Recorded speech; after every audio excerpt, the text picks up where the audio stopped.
E agora chegou o momento aí de ouvirmos a mensagem da palavra do Senhor. Uma boa tarde a todos, na santa paz do Senhor Jesus. Queridos, é com muita alegria mais uma vez nesta mais uma oportunidade dada por nosso Deus. Nós agradecemos ao Senhor, agradecemos também a sua presença, desejamos as bênçãos dos céus para você, para a sua família e aí os seus projetos de vida, onde quer que você estiver, que a boa mão do Senhor possa estar aí te alcançando. Queridos, para a nossa meditação, o livro é Lucas capítulo de número 23, apenas o versículo de número 43, que assim diz a palavra do Senhor. E Jesus respondeu: eu lhe garanto, hoje você estará comigo no paraíso. Que a ação reveladora do Espírito Santo de nosso Deus possa ser presente com o nosso entendimento, para que possamos aí aprender e guardar mais uma porção da palavra de Deus. Sabe, Áurea, a Bíblia de Gênesis a Apocalipse são muitos relatos. São centenas de relatos, centenas de história, centenas de fatos. Mas, pensamento meu, mas quando chega o fato da história de Jesus Cristo, é um fato que ele mexe, não que os outros não mexem, né? Mas é um fato que ele nos choca assim, de uma maneira, eu acho que com mais intensidade. Quando a gente começa a entender o propósito da vinda de Jesus, quando a gente começa a entender os acontecimentos da presença dele aqui nesta terra, quando a gente vai tendo conhecimento do fechamento do seu ministério, que é com prisão, crucificação, morte e ressurreição. É uma história que ela fala, né, de maneira assim grandiosa e nos impacta, né? A história de Jesus é a história, né? Vamos dizer assim, é a história. Então, a Bíblia ela é toda formada de histórias, mas quando chega nesta parte, né, lágrimas saem dos nossos olhos com mais facilidade, né? Quando nós entendemos o propósito do céu, né? Não desmerecendo os outros livros, as outras histórias que falam do agir de Deus, a bondade de Deus, a graça de Deus, fala acerca do amor do Senhor para com a vida do homem, desde Gênesis a Apocalipse, o cuidado de Deus, né? E as coisas apontando aí para esse fechamento com Jesus, né? Então, mas quando chega em especial o fato vivido por Jesus, o seu ministério aqui nessa terra, é algo assim que nos dá dá um sentimento diferenciado, porque é uma tristeza que nos traz alegria, né? É falar de uma morte que nos trouxe vida, é falar da dor que nos trouxe alívio. Dá um sentimento assim meio misturado na gente, né? Tristeza e ao mesmo tempo alegria. Por quê? Porque foi necessário se cumprir as profecias, foi necessário, não foi por merecimento nenhum nosso, mas foi pela misericórdia do céu em nosso favor. Então falar de Jesus é falar de algo que muito nos chama a atenção. Falar de Jesus é falar do nosso Senhor. Falar de Jesus é falar do nosso Salvador. Falar de Jesus é falar de nossa redenção. Então é maravilhoso esse assunto. E trago hoje uma reflexão bem objetiva dentro de apenas um ponto.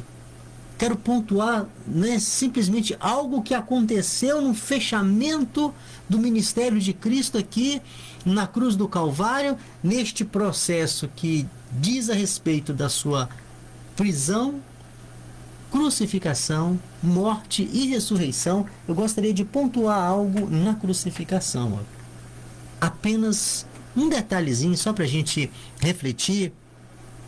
Foi o versículo que nós lemos em questão, quando o Senhor, ele respondendo a uma pessoa, disse: eu lhe garanto que hoje você estará comigo no paraíso. Talvez eu entendo que esta passagem lida aqui seja uma das passagens muito pregado na palavra do Senhor.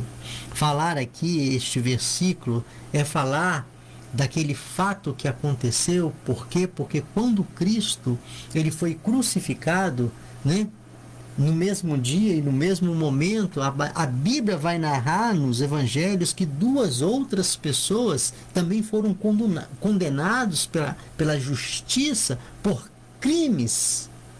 E a execução daqueles dois homens foi dado no mesmo dia e hora de Cristo. A crucificação no mesmo momento. Então, ali naquele dia foram 3 pessoas condenadas. Uma condenada por amor. Uma condenada por amor e 2 condenadas por crime. E o fato que nós queremos chamar a atenção é das 2 condenadas por crime. E a Bíblia vai narrar que uma destas pessoas, quando se viu agonizada, que uma destas pessoas, quando se viu aprisionada naquela cruz, que uma destas pessoas que foi condenada por seu crime se achou injustiçado, né? A Bíblia vai dizer e vai nos dar a entender que ele queria uma oportunidade. Mas oportunidade para quê? Oportunidade para continuar vivendo. Oportunidade talvez para continuar na sua vida de crime, que era o seu costume. E aí então ele começa a lançar insultos ao Senhor Jesus com palavras de zombaria. E a Bíblia vai relatar que as palavras eram assim: se tu és Filho de Deus, por que tu não salva a ti mesmo? Por que também tu não aproveita a oportunidade e salva a nós que estamos aí na mesma situação? Cadê o teu poder, né? Ou seja, zombando, não entendendo o propósito pelo qual o Senhor estava ali.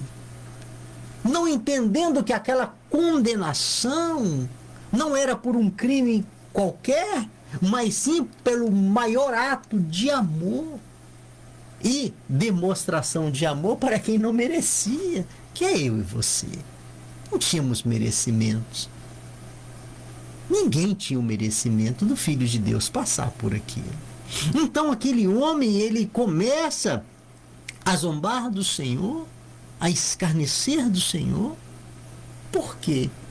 Porque o que ele queria era ser liberto daquela cruz. Salva a ti e a nós. Ele queria simplesmente isso. Ele aproveitou em meio à crítica e viu em Jesus a possibilidade de solucionar um problema seu.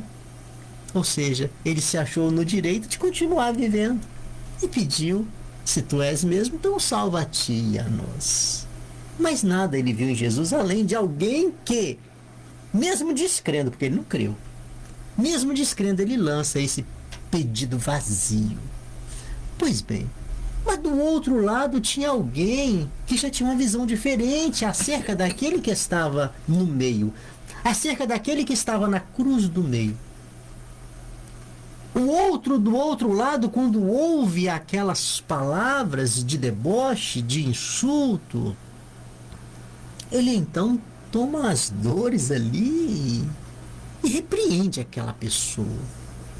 Ele repreende aquela pessoa com palavras simples e objetivas e fala assim: tu não temes a Deus mesmo estando na mesma condenação?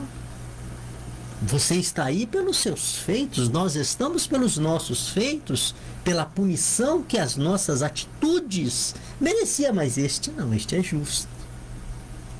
E aí, Áurea, o que me chama a atenção é a visão deste homem quando ele olha para Jesus e diz assim: Senhor, que foi o versículo que nós lemos, né, que gerou a resposta de Jesus: Senhor, lembra-te de mim quando entrares no paraíso. E o versículo que nós lemos foi a resposta de Jesus em cima deste pedido e visão. E Jesus respondeu: hoje te garanto que estarás comigo no paraíso. Ou seja, uma visão, um posicionamento totalmente diferenciado daquele primeiro. Uma visão e um reconhecimento totalmente diferenciado, né, daquela primeira pessoa. Aqui, esta segunda pessoa que repreende o insulto contra Jesus, ele tinha em seu coração já o reconhecimento que ele era o Filho de Deus. E ele, quando ele faz o pedido, Áurea, ele não pede pela sua matéria. Ele não pede por mais uma oportunidade para continuar vivendo nesta terra. Ele não pede por uma cura. Ele não pede para aquela cruz não ser tão dolorosa assim. Ele não pede uma coisinha ou outra. Ele não pede para abençoar os filhos dele que estavam ficando, se é que ele tinha filho. Ele não pede nada além da sua maior necessidade que ele tinha, que era a cura da sua alma, a segurança da sua alma. E nos momentos finais da sua vida, ele teve esta oportunidade, e o interessante é que ele não perdeu a oportunidade. Então ele lança em reconhecimento e adoração a Deus, porque só fala: lembra-te de mim quando entrares no paraíso, quando entrares no teu reino. Só lembra, só reconhece, só fala uma palavra dessa, só lança uma palavra dessa a alguém quando você reconhece que aquele alguém não pertence a esse mundo, que aquele alguém não se tratava de uma pessoa comum, que ali era a pessoa do Filho de Deus. Daí a palavra daquele homem, daí o reconhecimento daquele homem, e daí o posicionamento de Jesus em face o pedido daquele homem. Queridos, essa é uma história que nós bem conhecemos, muito pregada conforme nós falamos, e somente para nós refletirmos aqui pouquíssimos minutos, essa história, ela me faz entender que a história continua. Jesus e a visão das pessoas em relação a Jesus. Jesus e oportunidades que uns aceitam e que outros desprezam. Jesus e a graça da salvação que uns aceitam e outros não. Jesus e o seu plano e o seu projeto e o seu amor para todos, colocando à disposição de todos coisas que uns vão pegar e que outros vão recusar. Ou seja, o que nós aprendemos aqui? Nós aprendemos que essa história, ela continua não mais em uma cruz, mas essa história, ela está continuando. Por quê? Porque o Senhor, ele está posicionado com o seu amor, e muitas pessoas olham para ele apenas e querem deles apenas uma cura para uma enfermidade, apenas uma bênção de prosperidade, apenas que o Senhor abençoa a sua família, apenas que o Senhor abençoa em seus negócios, apenas que o Senhor dê uma libertação de uma possessão maligna, quer do Senhor apenas algo que é passageiro. Quer do Senhor apenas algo que existe hoje e amanhã já não existe mais, e não tem a real visão acerca do que o Senhor tem para você em relação à sua maior necessidade, que é a salvação de sua alma. Esses dois homens, um crucificado de um lado do Senhor, outro do outro lado, ele representa dois povos, dois tipos de pessoas, duas classes de pessoas, duas visões, dois posicionamentos, dois caminhos e dois destinos. E aí a palavra do Senhor vai me chamar a atenção e me colocar nessa história, porque todos nós estamos nessa história. Diante do Senhor, todos nós estamos nessa história. Podemos estar junto daqueles que enfileiram os que aceitam, ou daqueles que enfileiram o grupo dos que rejeitam. E aí a palavra do Senhor, nesta rápida reflexão, vai nos chamar a atenção e nos fazer uma pergunta. E aí, quem somos nós? Quem somos nós diante da manifestação do amor de Deus em favor de sua vida? Qual é a visão? Qual é a sua visão? O seu reconhecimento em relação ao projeto de salvação. E é interessante, olha, que quando a gente trabalha nisso aí, independente da tua visão, há um respeito de Deus em cima da tua escolha. A única coisa que nós não temos o direito são das consequências de nossa escolha. Mas o Senhor te respeita. Em momento nenhum nós veremos o Senhor te obrigando a nada. Tudo com Ele é sim. Se quiser, se buscar, se abrir, se clamar, se me aceitar, se me obedecer, ou seja, o Senhor nos dá a oportunidade, não nos forçando a nada. O Senhor não arrasta ninguém para Ele. O Senhor convida. E é diferente. E aqueles braços estendidos ali na cruz do Calvário simboliza hoje que o Senhor também continua com os braços abertos, querendo, te chamando, te mostrando que Ele é o caminho. Fora dele não existe outro caminho. Que Ele é a verdade. Fora dele não existe outra verdade. E que a vida é só com Ele. Fora dele não existe a vida em segurança em uma eternidade. Então fica aí o alerta da palavra de Deus, nos dando aí esta responsabilidade, né? Chamando para esta responsabilidade de que esses dois homens significam dois povos, duas visões, dois posicionamentos, dois caminhos e dois destinos. E a orientação da palavra do Senhor é que assim como aquele que aproveitou a oportunidade e recebeu ali de imediato a graça do perdão e salvação, seja você, meu amigo, que você tenha esta capacidade de entender que esta aí é a proposta do Senhor para você.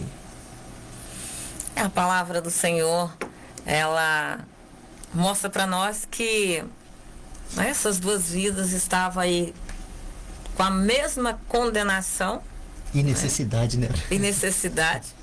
Tinham com certeza levado o mesmo modo de vida, né? Que um Sim. levava, o outro também levava. Mas nós podemos ver aí dois sentimentos bem diferentes, Bem diferente. Né? A palavra de Deus deixa bem claro para nós que aquele que se preocupa com a sua vida aqui, ele perde a vida eterna, né? Sim. Mas aquele que perde a sua vida aqui, por amor a Cristo, por amor a Cristo, ele ganha na eternidade. Aleluia. E nós vemos que um deles se preocupou com a vida aqui. Né? Por isso que ele zombou de Jesus. Se fosse mesmo filho de Deus, você estaria aí sendo livre da morte, livrando nós também. Você iria continuar aí com o seu ministério aqui na terra. Isso é palavra minha, né? Mas ele via Jesus pregando, andando com as multidões. Então, com certeza, ele pensou assim, se ele fosse filho de Deus, ele iria continuar com a vida dele aí, pregando, andando com as multidões, continuaria vivo.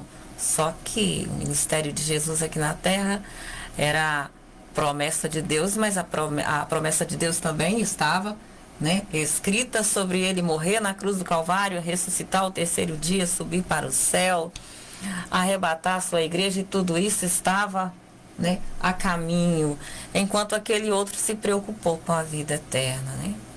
Quando ele disse, lembra-te de mim quando entrares no seu reino. Então, ele creu em Jesus verdadeiramente como Jesus é, porque senão ele não acreditaria que Jesus poderia ir para o céu. Ele estava acreditando que Jesus iria ressuscitar e ir para o céu. Quando ele pediu para Jesus lembrar dele quando entrasse no reino dele, é porque eu creio que aquele homem já tinha ouvido a palavra, ele já tinha crido em Jesus e ele acreditava em Jesus como o Messias. Ele acreditava em Jesus como Filho de Deus e também ele acreditava em Jesus como Salvador. Aleluia. Então, como o Ivan já disse, ele deixou de pensar Eu creio que ele pensou assim: eu já estou condenado, eu sou um criminoso, eu já estou condenado, eu já estou aqui nessa cruz. Então, para esta terra, eu não quero saber de mais nada, mas agora deixa eu pensar na minha alma. E esse homem que está aqui na cruz do meio, ele pode resolver o problema da minha alma, a situação da minha alma. Então, eu não quero perder mais um minuto, deixa eu garantir a minha vida eterna. E foi o que ele fez. Faltava tão pouco, né? Mas ele aproveitou esse pouco que ele ainda tinha nessa terra e se preocupou com a eternidade. E ali, a resposta de Jesus para ele não foi uma resposta assim: Jesus poderia dizer assim, vou pensar no seu caso, né? Não. Jesus logo garantiu para ele, dizendo: ainda hoje estarás comigo no paraíso. Aleluia. Porque nós sabemos que logo após a morte de Jesus, a alma dele estaria ali no paraíso. E ele garantiu que a alma daquele criminoso também estaria, não como um criminoso, mas agora como um salvo em Cristo Jesus. Amém. A alma dele iria para o mesmo lugar onde a de Jesus também passaria ali, enquanto Jesus não ressuscitasse, né? Então, nós vemos que é maravilhoso quando sabemos que um minuto, e às vezes até menos de um minuto, né, Ivan, é suficiente para alguém ser inteligente ao escolher o caminho para a sua alma. Então, que nesta tarde nós venhamos meditar nessa palavra e saber que é importante cada minuto, cada segundo para nós, acreditando em Jesus e dedicando ali o nosso sentimento, né? O sentimento aqui que está aqui dentro do nosso coração. Olhando para Jesus como autor e consumador da nossa fé. Foi o que aquele homem fez naqueles últimos momentos da sua vida. Vamos fechar? Bom, o que nos resta dizer? Ele teve a oportunidade, né? Ele teve aquele momento que mudou toda a sua história e o curso da sua eternidade. Sim. Mas isso não quer dizer que nem todos terão, né? Nem todos terão esta mesma oportunidade. Tem pessoas que morrem dormindo. Sim. Tem pessoas que passam desta terra para outra numa fração de segundo, que não tem a oportunidade de pedir perdão, não tem a oportunidade de fazer mais nada, e parte desta terra vivendo uma vida de pecado, sem entender a grandeza da salvação para a sua vida. Por isso que nós nunca sabemos quando chegará o último momento da nossa vida. Não sabemos. Podemos estar inconscientes e não ter esta mesma oportunidade que este homem. Daí a necessidade, a importância de, enquanto temos tempo, nos refazer com o Senhor. É momento de nós almejar o céu, então nós temos que viver a obediência, o reconhecimento e a proposta do Senhor para a nossa vida. E a palavra dele foi objetiva. A hora quando ele falou assim, lembra. Esse lembrar dele abre um leque. Ali ele estava, lembra de meus pecados e me perdoa. Lembra de mim tendo misericórdia e salva minha alma, porque eu reconheço a tua pessoa. Esse lembra dele falou tudo o que ele precisava. E o Senhor viu a sinceridade naquele coração. E de imediato, conforme você falou, né? E de imediato deu para ele aquilo que ele não tinha alcançado até aquele presente momento. E deu a ele a oportunidade de mudança de uma história eterna. Que Deus te abençoe, querido, para que você possa ter o mesmo entendimento e da seriedade das questões eternas. Pai, muito obrigado pela tua palavra. Sim. Obrigado, Senhor, pela graça de mais um dia, mais uma vez, o Senhor nos conceder a oportunidade de estar aqui, junto com os nossos irmãos, amigos, pessoas, ó Deus, que têm nos ouvido. A nossa oração é que a tua graças se estenda sobre a vida de cada um, suprindo necessidades, abençoando, Senhor, todos aqueles que estão conosco. Muito obrigado por tudo que o Senhor tem feito por nós. E mais um dia, e assim nós oramos agradecidos. Em nome de Jesus. Amém.